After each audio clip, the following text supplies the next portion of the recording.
Every day, your dog tries to tell you something important, and once you finally get the message, you'll never see them the same way again. Most people believe they're already doing right by their dog. They're wrong, and that gap between what your dog truly needs and what they're actually getting is quietly wearing away at the connection they're fighting to build with you. Stick around until the end because the final point changes everything. Welcome back to Canine Mindset. If you care about your dog and want to really understand them, hit subscribe now. Let's dive in. 1. Greet your dog before you do anything else in the morning. Here's something almost nobody in the dog training world mentions, and it sounds so basic most people will breeze right past it. But if you take away just one thing from this video, let it be this. The first 5 minutes after you wake up shape your dog's entire emotional state for the rest of the day. Not their breakfast. Not their walk, not their toys. Those first 5 minutes. Dogs are pack animals, and that's not a poetic exaggeration. It's biology hardwired into them through 15,000 years of evolving alongside us. Their brains orbit around a social anchor. In the wild, that anchor was the pack leader. In your home, it's you. So the instant you wake up and grab your phone before acknowledging your dog, you're sending a signal deep into their nervous system. You're not my priority. Research in applied animal behavior science found that dogs who get steady morning attention from their owners show noticeably lower baseline cortisol throughout the day. Less stress, calmer behavior, a steadier nervous system, all from something that costs 30 seconds. It doesn't need to be complicated. Just wake up, look them in the eye, and say their name like you mean it. Let them greet you however they naturally want to. Give them that moment. Here's what's really happening, and it's the part most people never learn. Your dog spent the whole night waiting. Their entire world was on pause. You are the central event of their existence. And when you turn to them first, before the coffee, before the phone, their brain registers something no treat could replicate. I matter here. A dog who believes they matter is an entirely different animal from one who isn't sure. That difference becomes crystal clear by point 6. 2. Let your dog sniff for as long as they need to. How many times have you yanked the leash because your dog paused to smell the same spot for the 10th time in 2 minutes?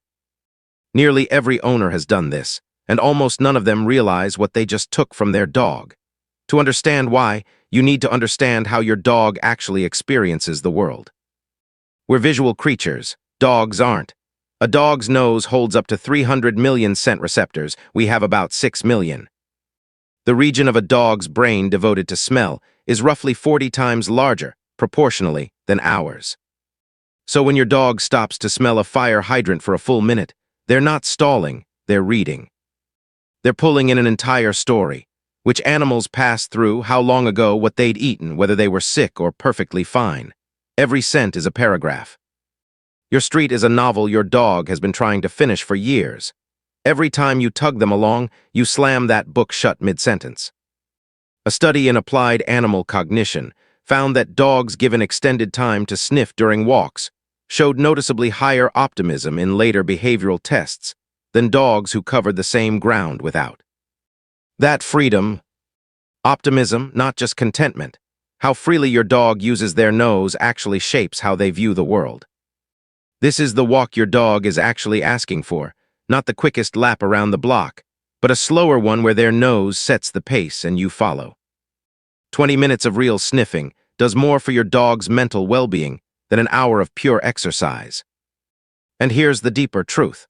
When you stop dragging them and start following their lead, your dog starts believing that being with you means their needs actually count. That belief is the foundation everything else here is built on. 3. Know the difference between your calm voice and your careless one. Do you talk to your dog throughout the day, narrate what you're doing, say their name just because you feel like it? If so, you're doing something far more powerful than you realize. A 2022 study out of Budapest used brain scanning technology to observe how dogs respond to their owner's voice, and the findings rank among the most striking in animal cognition. Dogs don't just recognize the sound of your voice. They process its emotional tone in the same part of the brain humans use to interpret emotional speech. Your dog has a dedicated neural system for reading exactly how you talk to them. When owners spoke in a warm, slightly higher-pitched tone, the kind most of us instinctively use with babies without even thinking about it. Dogs immediately showed physical signs of relaxation. Heart rate dropped, muscles loosened, eyes softened. When the same owner spoke flatly or distractedly, the dog's nervous system stayed on alert. Not because the words changed, because the warmth disappeared. Your voice is one of the most powerful tools you have for regulating your dog's emotional state. Every soft greeting when you come home, every time you say their name with real affection, reaches straight into their nervous system and tells it, "You're safe. I'm right here." No supplement or calming spray can replicate what your voice does when it's genuinely warm, and your dog already knows the difference. The only question is whether you'll be consistent enough for them to rely on it. 4. Play with your dog like the game actually matters. When's the last time you truly played with your dog? Not tossing a ball while checking your phone. Actually played, fully present, making the game feel real. There's a real gap between keeping your dog occupied and actually fulfilling them. And that gap is exactly why so many indoor dogs develop anxiety, destructive habits, and what veterinary behaviorists increasingly call canine depression. Every breed, from the tiniest Chihuahua to the biggest Great Dane, carries some version of a prey drive, a chase drive, a retrieve drive. These aren't quirks, they're biological necessities. And when those drives never get a real outlet, that energy finds somewhere else to go. Your furniture, your shoes, your patience. A study in the Journal of Veterinary Behavior found that dogs lacking enough interactive play showed significantly higher rates of separation anxiety, aggression, and compulsive habits. These aren't bad dogs, they're unfulfilled ones. Real play means you're moving, the toy behaves unpredictably. The game builds momentum, slow movement, a pause, a sudden burst of energy. Let your dog win sometimes. Let them shake the toy and feel the thrill of the catch.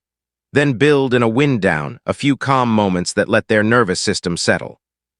That sequence, the build-up, the chase, the catch, the release, isn't entertainment to your dog. It's a ritual that confirms who they are. It tells their brain, I'm capable, I'm alive, I'm seen. And when you're the one fully present on the other end of that game, your dog doesn't just experience playtime. They see you as someone who truly understands what they're made of. That's a different kind of bond than passive affection could ever create. 5. Give your dog a space that belongs entirely to them. Does your dog have somewhere to retreat when everything gets to be too much? Not a crate you shut them in as a puppy, but a spot they chose themselves. A corner they return to where nobody bothers them or expects anything of them. If not, your dog has been going without something essential, and the fallout is almost certainly showing up in their behavior somewhere. Dogs are social animals, yes, but they also need withdrawal. The ability to step away from noise and interaction and settle into genuine rest is a neurological requirement, not a nice-to-have. A study in the journal Animals found that dogs given a retreat space their owners actually respected showed markedly lower signs of chronic stress than dogs in homes without one. The key phrase is owner respected. The space only works if the humans understand that once the dog goes there, they're not to be called over or pulled back until they choose to return. This is where a lot of owners get it wrong without meaning to. They set up a bed in the corner, then call the dog off it 30 seconds later. They reach down to pet the dog the moment it lies down. Every one of those small interruptions teaches the same lesson. There's nowhere in this house where I can truly rest. That lesson compounds. A dog who can't genuinely rest can't genuinely recover. Accumulated stress shows up looking like behavior problems when really it's a need going unmet. Give your dog a real, dedicated spot. Let them claim it on their own terms. Once they do, treat that space like it's sacred because to them it is. 6. Stay completely still when your dog rests against you. You know the moment. You sit on the couch and your dog slowly walks over, circles once, and presses their body into yours. Your arm goes numb. You can't reach a single thing you need, and you don't move. Most people brush this off as a funny inconvenience, but what's actually unfolding is one of the most profound forms of communication an animal is capable of. Sleep is the most vulnerable state any creature can enter. Defenses drop, awareness shuts off. In the wild, a dog would never sleep pressed against another being unless their instincts had fully decided that creature posed no threat while they were defenseless. So when your dog falls asleep touching you, it isn't just comfort. It's a statement: out of every safe spot available, I chose you. And how you respond either honors that statement or chips away at it. Every time you stay still, sacrificing your own comfort to let them sleep, you're answering their declaration with one of your own. I see what you gave me, and I won't take it lightly. Think back over everything covered here. The morning greeting that told them they mattered. The unhurried walks where their nose led the way, the warmth in your voice. The play that honored their instincts, the retreat space that let them truly rest. Every one of those moments was a deposit into an account your dog quietly keeps. And when they lean into you and close their eyes, that's the moment it all comes due. That's trust made physical. It was never just a nap. It was everything you built together, arriving all at once. If this video changed how you see your dog, pass it along to someone who deserves to hear this too. Subscribe to Canine Mindset. We're here every week helping you understand the animal that chose to spend its one life with you. They deserve to be understood, and so do you.